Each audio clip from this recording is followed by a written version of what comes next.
আসসালামু আলাইকুম প্রিয় ভাই এবং বন্ধুরা আমার। আলহামদুলিল্লাহ আবার আমরা আর একটা মাহের রমজান পেলাম। এই মাহের রমজানে আমরা ৫ ওয়াক্ত নামাজ পড়বো, আল্লাহকে মানবো এবং রোজা রেখে আল্লাহর কাছে ক্ষমা চাইবো যেন আল্লাহ তাআলা আমাদেরকে ক্ষমা করে দেন। এই ৫ ওয়াক্ত নামাজ পড়ে ৩০টা রোজা রেখে আল্লাহ তাআলার কাছে কান্না করলে আমাদের জীবনের সকল পাপ আল্লাহ তাআলা অবশ্যই মুছে দেবেন এবং আমরা আল্লাহর কাছে কান্না করে আমাদের সকলের জন্য দোয়া করব। মৃত বাবা মা, ভাই বোন, দাদা দাদি, নানা নানি, আমাদের পরিবারের সবার জন্য।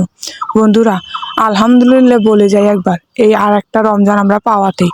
তো কথাগুলো হয়তো গুছিয়ে বলতে পারি না, ভুল ত্রুটি হলে অবশ্যই ক্ষমার দৃষ্টিতে দেখবেন এবং সাথেই থাকবেন।